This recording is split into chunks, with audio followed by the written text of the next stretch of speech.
Hey, my name is Alex Radical from Board Game Co. and today I am covering V-Commandos Ghost. Now, V-Commandos is a game that a few weeks ago I put up a review of the base game. I only have played the base game, I have not played any of the expansions, but V-Commandos Ghost is coming to Kickstarter, bringing a few things from new gameplay elements, new characters, new scenarios, new operations, some new mechanics that we'll go into shortly, deluxifying or miniaturizing all the contents of the game that you are previously used to. All of these are going to become miniatures, not just the characters, but in fact, well, everything. Whatever expansions you have, the tanks, the soldiers, the enemy units, you can have miniatures for everything and slight gameplay adjustments to accommodate how you, well, pull the token out of the bag and deal with all of that stuff. For myself, I have some content from the game, from V-Commandos Ghost, and I do have the miniatures for some of the heroes, but not everything else. So you're going to see, similar to the way I covered Super Fantasy Brawl and the way I covered Everdell, you're going to see a bit of a hodgepodge of the new, because prototype, with the old, and then combined into one. Now, I will be doing a gameplay today for the first time, so this is going to be my first time diving in, but first I'm going to cover some of the new elements, and we'll go through all of that. So, with that said, let me uncrowd myself just a tad, throwing those a bit to the side. And V-Commandos Ghost. V-Commandos Ghost is going to introduce a few new things. So to begin with, we already talked about the deluxification of things. Additionally, it's going to introduce an element of XP cards, something to mix things up. You're going to have these two piles of XP cards. Whenever you accomplish an objective, that commando is going to pick one of each card and then add them to that commando. Now, obviously, if you add something good, you have to add something bad. That's how games stay balanced. And so to accommodate for that, you're going to have this pile of danger tokens, which is going to enter the little commando bag full of tokens. You can have a danger token to go along with it. So you're going to have those to enter the game state. Along with that, it also introduced the idea of full solo in the game. So in full solo, which is what I'm going to be doing today, I'm going to be introducing the XP cards and the full solo so far. And the full solo is where a single commando goes through the game, accomplishing the game on their own. I am terrified of doing this because I've never done V-Commandos with one commando, and apparently I'm going to do it now for the first time on camera, hoping it all goes well. Or perhaps, if it goes poorly enough, then this entire part of the video you'll never see and I'll just start again. But that's going to be solo mode. So solo mode. So you're going to introduce solo mode. Now solo mode will introduce you starting off with the game with some XP cards to, well, buff you up a bit, as well as the fact that you'll introduce luck elements to the bag. So I'm going to do that now. I'm going to go ahead and draw 6 different luck tokens to the bag. I don't know what any of these done. I've done a brief overview of the rules. There's going to be something on the reverse of these that I don't know what they are, but they're going in the bag, shuffled around, and now we have 6 luck tokens in that bag that we're going to be drawing from. Now, the mountain tokens you take is going to vary based on how many commandos should have been in the mission. I'm doing this because I'm playing Hedgerow Hell, one of the new missions, and I'm doing that based on the 4 commandos that were supposed to be there. Additionally, we're going to have 2 equipment that I can pick. And again, it's all going to be variable. There's a nice little chart that handles it. But I got to choose 2 equipment to add from the bag to my commando to, again, start me off a little bit more buffed up. And then finally, we're going to do the XP cards. Now, because of the fact that there's only one real objective here, and I do want to introduce you, hypothetically, to the danger tokens, I'm going to pretend as if I had accomplished a previous mission and am moving on to this mission. So to that end, I'm going to draw a danger token, toss it in the bag, and I'm going to draw another danger token, toss it in the bag, pretending that I had accomplished 2 objectives in previous operations as I move through, previous levels as I move through this operation. And then for each of those, I'm going to go ahead and draw these. Now I'm going to start with 2 as well, so effectively altogether I'm starting with 4 cards. And for each of these times you draw an XP card, you're going to draw 1 from the blue and 1 from the, I need to draw 1 more, 1 from each of those piles, and you're going to pick 1. So I'm going to go ahead and draw these, and we're going to start that off. Before we dive into this, the last thing it has is a full-on campaign mode. So previously, V-Commandos had levels, single shots like you're going to see today, operations, which string together multiple levels into an operation, and now we're going to have campaigns that string together multiple operations into a full-on campaign. Along the way, the things your commandos got, your equipment, your wounds, your XP cards, all of those will remain level to level, operation to operation, campaign, well, not campaign to campaign, you'd reset. So, starting off, I'm going to go ahead and choose these cards. I've never seen them before. I've not looked through these piles at all. So, blue cards are going to be situationally based. Yellow cards are going to be 1 use per level. So this one use per level, spring cleaning. I can throw one of my TNT charges on a tile within range. Place it red side visible. Doesn't sound that interesting. Chain shots. Every time you spend 1 AP to shoot with a 1 or 2 weapon and get at least 1 hit, you can immediately perform one shot on another tile within range for 0 AP. I am absolutely taking that. That's going to be one of my cards. And then we're going to put this off to the side, and we're going to go ahead and pick again for the next pile. And again, 2 of these are because I'm simulating having completed 2 objectives in previous levels, and 2 of these are because I'm playing soloed and I start with 2 of these. So it's going to hurt. Every turn you can throw one of your grenades on or out one of your grenades, or place 1 TNT charge for 0 AP. Out of danger, cancel all effects of the danger tokens after you check them, doing the enemy reinforcement step. I like that. We're going to go ahead and with that. Okay, and then lastly, we're going to go ahead with these other 2. And we're going to go ahead and master key. You can open all the locked doors for 0 AP silently and without the need for a crowbar, making my choice of crowbars a little wasted. 1 use per level, replace with 3 elite enemy tokens from the reserve with the same number of 0 tokens. I'm intrigued by that. So we're going to go ahead and do that over there. So we're going to go ahead and have these for our various options over here. And we're going to get rid of...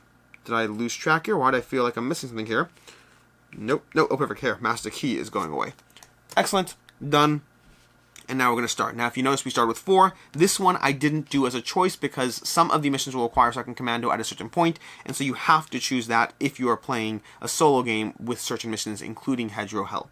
And so with that, we're going to go ahead and start us off. The basic sequence of the game is the event phase, the commando phase, the enemy phase, the end of turn phase. I'm going to cover most of this as I go through it, but we'll go through a bit of a high level as we go through. High level is I'm taking actions, trying to accomplish the objective. In this case, the objective is going to be to capture the Hanomag and to go ahead and use 1 AP while on that spot. I cannot blow it up. Some objectives are blown up. Some have to spend AP, and then I have to retreat back to my tile. Along the way, the enemies are going to be generating enemies as we go. I'll be performing stealth checks when or where relevant, and we'll go from there. We're going to start with the event phase. I'm using all event phase from the Commandos Ghost game. An MG42. During this turn, add 2 red dice to the first group of enemies that shoots. And now I know why I have red dice added to my prototype. I had no idea what they're there for. Add 2 red dice to the first group of enemies that shoots. Well, that doesn't sound fun at all. We're going to go ahead and shift those off, and that is going to determine both the event and the direction enemies move this turn, assuming I stay not visible. So I'm going to start us off. I'm going to start with my first action point going over here. My second action point, I don't want to be where either of these enemies are going to spawn, because both these spawn points over here are going to generate. I'll move this over here. Let's just point to the spawn points. We're going to have 1 here, 1 here, 1 here, and 2 here. Lots of enemies spawning this round. Does not seem good for me. I'm going to spend an action going here, and then I'm going to go ahead and reserve an action for next turn. You get 3 actions, but you can reserve a +1, which is always beneficial if you can do so, because, you know, prepping for bad stuff. From there, we're going to go ahead to the enemy phase, commando phase. Each commando takes their actions, which we already did. The enemy phase, each activate enemy units through 3 steps: reinforcement, moving, and shooting. So we're going to start with reinforcement. So we're going to go ahead and draw from this bag. We're going to go clockwise every single time, starting from over here, without knocking my pieces all around the board, preferably. And we're going to draw a blank. So when we draw this tile over here, you're going to go ahead and add a special token to the bag. So you got a little bit of a reprieve, but things are going to get heat up a little bit later. I'm going to go ahead and draw for here, and we have a danger token. So I believe I can cancel the effect of the danger token after I check them. So let's go ahead and see what this is. This is going to be ×2. I'm going to need to reference what that is. Doing the enemy movement step, if at least 1 commando is visible, the enemies move twice, otherwise they move normally. I'm going to let that danger token happen because I have no visible commandos. And we're going to keep drawing. Whenever you draw a danger token, you do keep drawing. And so we have a luck token. I'm going to have to look that up as well. I believe that has something to do with not counting spotted tokens. So, luck. Permanently remove 1 spotted token from the reserve. Ooh. If there are none, remove from the equipment discard pile. So I'm going to remove a spotted token from this pile over here, and we're good there. In this case, replace it with a flight token. When a flight token appears on an enemy tile, they flee. Ooh, fun. So that helps me with spotted stuff. Okay, excellent. Then we're going to go ahead and we still keep drawing though, because whenever you draw these, you do continue drawing. So I'm still drawing for this tile. We have that one. Jeez, I'm getting all these specials right away. I'm going to shuffle it up again and again and again. I'm going to draw, and boom. So we got one of those over there. We have one of these over here. And then finally one of these over here. Okay, excellent. So things are heating up a drop as I continue to go through this. And I have 4 action points to spend. Oh, enemies have to move. Enemies are all going to move south because of the location over here. Enemies guarding a point do not move south if they, well, they don't move south, period. So this enemy could move south, but there's nowhere to move south. This enemy cannot move, cannot move, cannot move. This enemy could not move because there is no south for these enemies to move. So we go to the next phase. Check to determine victory or failure. Nothing. Go to the next phase, and we have corrected shot. During this turn, each commando on a small tile adds 1 red die to each of his shots or grenade throws. So this is still the stealth part of the mission. I'm still trying to, you know, survive without actually triggering bad stuff. So I'm going to go ahead and I'm going to go 1. I'm going to use an equipment to open this door. Actually, I have a Sten. So it's in my best interest to just try to shoot the door. So I'm going to go ahead and spend an action point to shoot the door. That's going to be 2. I'm going to move over here. That's going to be 3. And then I'm going to use a crowbar to block this door. That's going to be 4. That leaves me a nice pathway out here. Okay, well, this is the part of the game where I wonder how quick this operation is going to be and whether it's going to be too quick. But let's find out. Okay, great. So we have over there, list of 3 elite enemy tokens from the reserve with the same number of 0 tokens. Ooh, intriguing. I like the idea of this. We have, no, I don't have enough 0 tokens. We'll wait a bit. So we'll wait till we use that. And then we go ahead to do the enemy turn. So again, we're going to go ahead and draw some tiles. I'm going to start over here, and we get a blank, which means we're going to toss one of these in here. And then we're going to go ahead and draw one of these, which is going to sit outside the door, because, you know, things. I did 1, 2, 3, and 4. I used my 4th action that time. Okay, then we're going to go over here and draw a tile, and we draw another danger tile. Okay, that is going to be draw and add an enemy reinforcement token for each enemy entrance. I'm going to go ahead and use out of danger to cancel that effect because that seems bad. So we're going to go ahead and cancel that. We still draw for the second one, and that's going to be that. And then we draw again, and we draw that. 1 second. No, sorry, I did this wrong. We had the 0 here, this over here, and then this over here. And now this time round, we're going to go ahead and each enemy is going to be moving east. So these 3 commandos over here, 3 enemies, are all going to move east through locked doors into the zone over there. These commandos over here, these enemies, not commandos, they are the bad guys, going to move over here. And we have that as such. Okay. Okay, so we got a little bit all packed up over there. This pot's still safe, and back to our turn. 3 actions to go. I'm going to go ahead and shoot this door over here, so spending 1 action to shoot that. That's going to be that. Then, this is the part where I almost wish I had... I may have to trigger an alarm automatically, because when I move onto a large tile, it's going to be one of the ways I become visible right away. The alarm will trigger, and enemies will start pouring out, and I don't like the idea of that. I need to turn that alarm off. But that represents a problem because I don't have a German uniform. I probably should have taken a German uniform. That's unfortunate.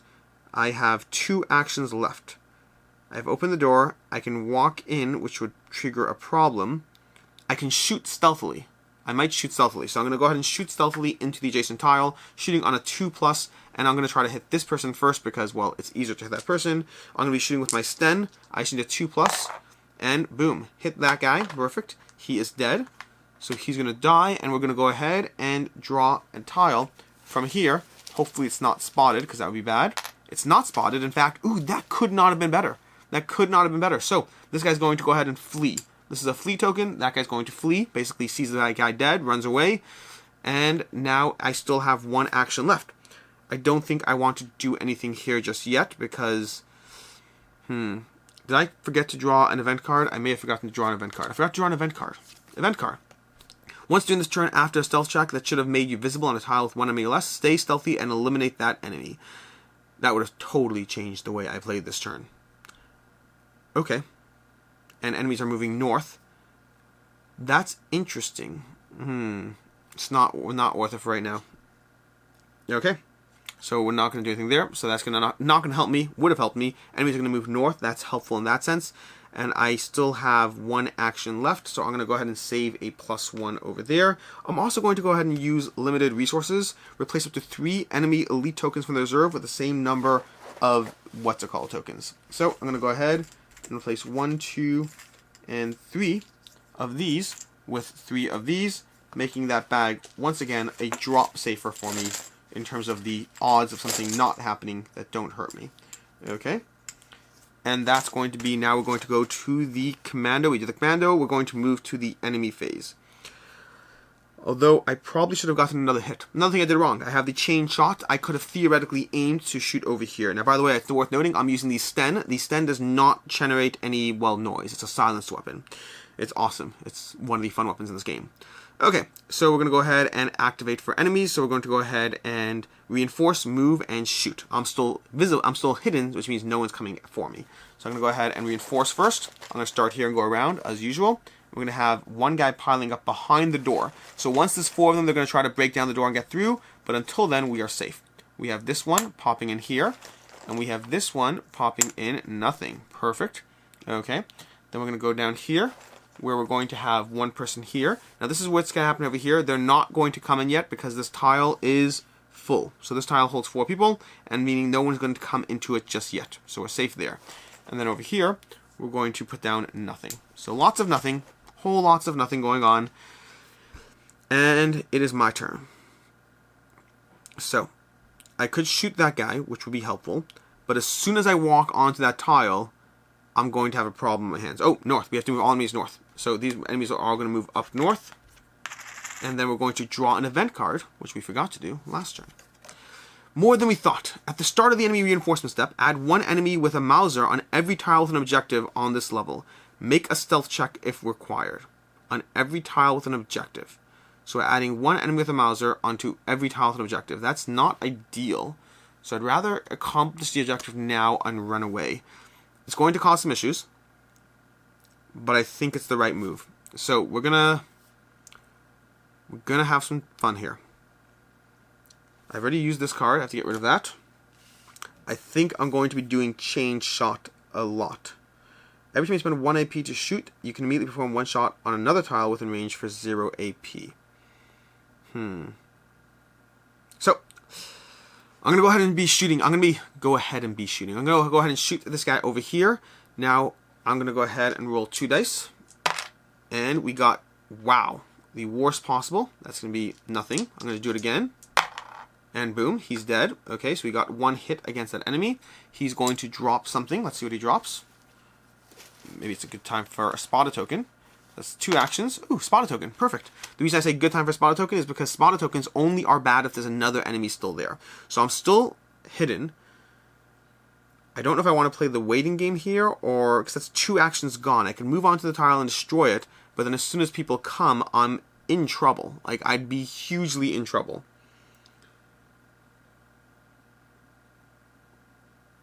I have 2 actions left. I could go ahead and do lone wolf mode with this 2-man team situation. I could hope for the best there. It might be the way to go. I think it's the way to go. So, what we're going to go ahead and do is I'm going to go ahead and walk in here while I still can. I'm going to spend an action to destroy this objective, and now I need to retreat. Okay, so I'm going to go ahead and use lone wolf, which is going to be if you spend at least 1 AP, which I did, I'm down to 0 AP. If you spend at least 1 AP to complete an objective this turn, place 1 commando from the base game on the tile of your choice. I'm going to go ahead and grab who has the most damaging destructive weapons. I guess I'm going to go ahead and do a Thompson. I may as well. I'm just going to choose here. Yeah, I'll just go ahead and use Thompson over here. So Thompson's going to walk in the game with a +1 AP. He's going to leave the game at the end of the turn. But what he can do right now is along the way, he can help me, not die, which is going to be important here. Because he has 4 actions, and he's going to be using all 4 of his actions to try to take out these people, because this person's going to try to run away, but otherwise these people are just going to, because I'm visible right now. There's an alarm blaring. I didn't cover this, but as soon as I walk to the tile, the alarm is blaring. We're now going to be drawing 2 per turn. It's going to be a whole lot more dangerous in here until we get out. This is the part where it's going to be a little tricky. So, Thompson's going to go ahead and spend his first action. He's going to die at the end of the turn anyway, so we may as well just go ahead and utilize that. Remove that commando from the play at the end of turn. And Thompson is going to go ahead and... I shot this door. This door should be flipped over. I think I shot the door at least. Okay, we're going to go ahead. Thompson's going to go ahead and shoot into that door. So he's going to roll. He's going to automatically spend his first action destroying the door. And then he's going to just start shooting into there with his other actions. So we're going to get a 6 and a 6. Beautiful. Taking out 2 people. And then he has 2 actions left. 2 actions left. He's going to do it again. Hopefully another, a 4, taking out one person. Okay, I'll take it, I'll take it.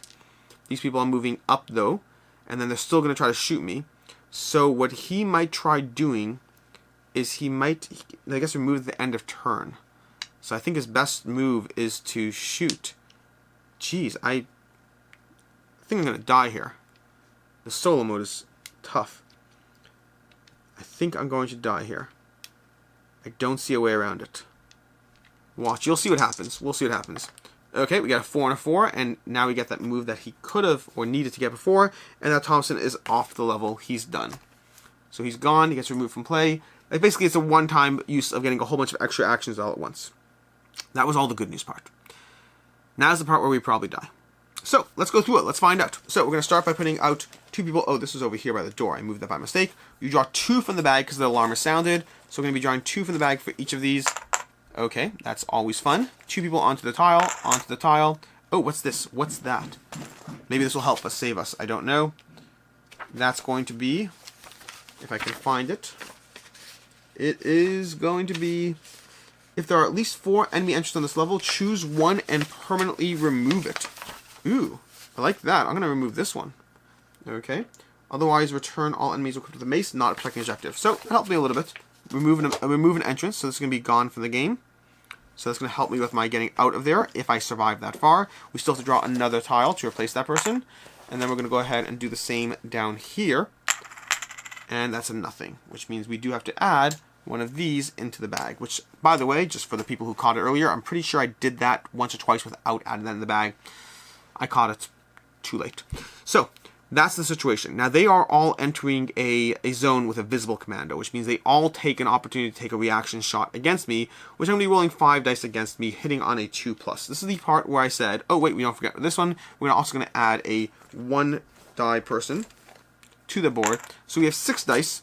Oh wait, no, that is on every tile with an objective. There is no objective on this level, so it doesn't count. So, that's the good news part. We have all of that happening. We're going to go ahead and move commandos first. So these commandos are going to move towards me automatically. Not commandos, guys, stop calling them commandos. I'm going to move these people towards me. And then we're going to go ahead and move this person towards me as well. These people are still behind the door. They still can't break through. And now we have these 4 people shooting into my zone. Those 4 people shooting at me because they wandered into a zone with a visible commando. And so, we're going to have some problems here. We're going to be basically having a whole bunch of shots against me. 5 dice for the first attack. Let's see whether we survive this. I don't imagine we do because I get hit on a 2+ and I have 3 wounds. So it's been nice knowing you. We'll see how this plays out. I'm realizing I messed up, by the way. Messed up big time. So just let me show you how I die and we'll go through it again in a second. Okay, cool. So we get over here. We have 3, 3, 6, 2, 3. I am officially dead. So here's the part where I messed up. Okay, slight mess up. I don't know if it would have saved me. But in theory, I could be in here. I could have moved my person, my person when he came out. I could have moved him in here to shoot 4 dice at a time into that room. Could have done that. That would have made sense. That would have been smart. And I should have moved this person in here, even though he would have taken a reaction shot. I would have had an extra action. He could have ended up here, making him much more defendable. So that's the good news, bad news part. So let's go through this. Okay, so this is done. I lost horribly. The good news part is, and this is where I like games in general, I think I could have won this. I think if I had played this out differently, just to give you an example, when I had moved onto this board, instead of shooting that one person who was here, I believe is this person, if I had just walked in here, I would have taken 3 hits. Still would have been pretty bad, honestly, but I would have taken 3 hits, 2 ones, beautiful. Okay, so look, I take 1 damage, I take 1 wound, perfect. This is all just me quarterbacking, hindsighting it after. My last action could have spent moving into here, which would have made me much harder to kill. And then everything else that happened would have involved these other people, who are all here now. These, where are they? Where did I put them all? I don't even know where I put them all. Let's just dump these 5 people here. I think there's a bunch of 1s. But we rolled 5 dice against me over here. So those 5 dice against me over here would have been hitting on a 5+. I would have taken 1 more hit. These 1, 2, 3, 4, 5, 6, 7, 8 dice against me. Still not looking that great. Would have been rolling on a 5+. And I would take another wound and still be dead. So I'd still have died. So, Okay, let's talk about this. This is V-Commandos, V-Commandos Ghost specifically, boxes back in tight, and first impressions. This is the first play I have of V-Commandos Ghost, so this is first impressions only, but I've also played V-Commandos quite a bit, and I like V-Commandos quite a bit. So, as far as things going on in the game, also, forgot this part, in theory I should have drawn an XP card when I accomplished the objective. Immediately replace this card by one blue XP card of your choice. That sounds cool. Put all enemies currently outside your level because they could not enter back into the reserve. These are all interesting cards. Cool, but it's a little hindsight now at this point. So, what's going on here? V-Commandos Ghost introduces a few new things. It introduces miniatures to a game that I already like. Now, I'm torn on that one, by the way. I like miniatures. I'm a big fan of miniatures in games in general, and I'm excited to see the miniatures here. I have a small hesitancy as to whether it takes away from the gameplay experience. I have gotten used to playing V-Commandos with these tokens that flip one side or the other, and miniatures may well add to my experience. They might take away from it as well. Ultimately, I'm excited for them, and I'll be getting them, but I do have that slight, hesitancy in the back of my mind as to whether the miniatures will add or take away from the experience. That's one. Next up, we have danger tokens and XP. That's an easy win for me. If you follow my content at all, you know I like powers and abilities. This just introduces another way of introducing powers and abilities to your game. So now V-Commandos is giving you the same V-Commandos experience, but now I have more things that make it interesting. So that's an easy win for me, offhand, not even a question. Solo mode. Well, the luck tokens I like. I don't know if there's other ways the luck tokens enter the game. It could be after I check the rulebook, maybe there's other cards, I don't know. But the solo mode. Solo mode based on one play, don't find nearly as interesting. It's not bad. I'd probably do it again, but I don't find it nearly as interesting because the solo mode, while it does give you that initial buff. So if you want to play a one-shot game of V-Commandos, it does give you an initial buff of new abilities, new skills, new things you can add to your game. Add some luck tokens. Those luck tokens can be a lot of fun or very beneficial in the right situation.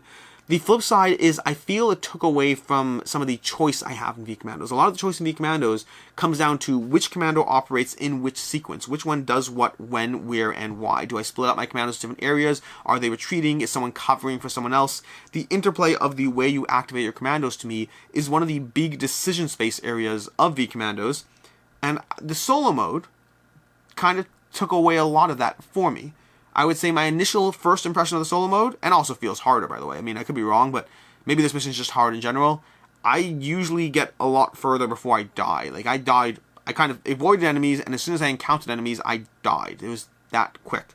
I mean, in general, in V-Commandos, that's part of the problem. Once the enemies get you, you want to be very careful. And so you use your various characters to clean up after one another. Someone else triggers an alarm, someone else goes and shuts it off. So you get that one-time alarm that you can only shut off an alarm once per level, but that's when you choose to do that is a huge part of the game. So I can sit there and run into this area, flip off the location, come right back, someone else runs in, flips off the alarm, and we can do all that before we have new enemies entering the board.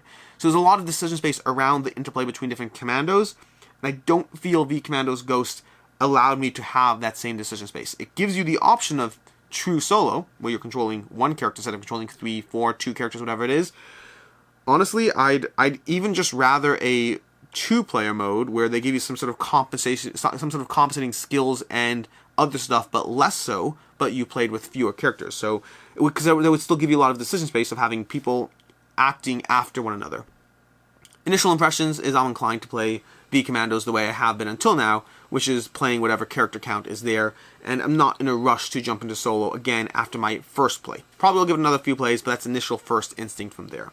Campaign. I can't comment on the campaign, and it's likely not to be that much of a benefit to myself. For me, V-Commandos has always operated in the realm of single-shot experiences, and then the operations give you a little bit more depth in case you want to play 3 or 4, but it's not like a full-on campaign. Now, the flip side is if you let me use my various XP cards, well, I'm a little bit more intrigued, right? Because the XP cards give me fun things to do.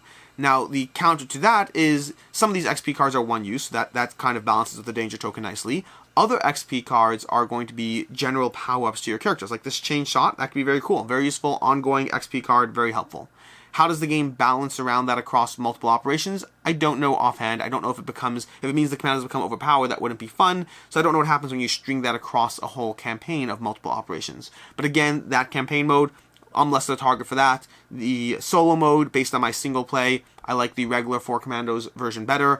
The miniatures, the skills, the danger, those are all pluses to me. And the extra content, because there is extra content. This entire deck of cards we're using here are extra new events. There's some extra characters. There is going to be a fluffy little dog called Gander that I believe can operate together with True Solo, which means the next time I play solo in this game, True Solo, single character, it's going to be with Gander. I want to see. I didn't want to jump in with Gander right off the bat. It added new stuff. I didn't want to like learn more new stuff right now. But I think for my next true solo play, I would throw Gander in and see if he mixes things up. It's kind of this semi-half character that has some degree of stuff they can do, but can't do a bunch of other stuff. But it might be enough to make me reconsider solo, because I do like starting the game. I do like jumping into the game with equipment that I can choose and XP that I can choose and all of that. And so that is effectively V-Commandos Ghost. It's an expansion to a game I already like. It introduces enough new things that I like that I would get this. I'd recommend this. But those are my overall thoughts on the various modules in there. I don't know what else is coming on the Kickstarter page. I don't know what degree of miniatures there are. I don't know what degree of content there is going to be for the game. I know I have a decent chunk already. I don't know what else there is. That's my overview. If you have any questions or comments down below, let me know. Until next time, I'm Alex Radcliffe from Board Game Co. And until next time, have a good one.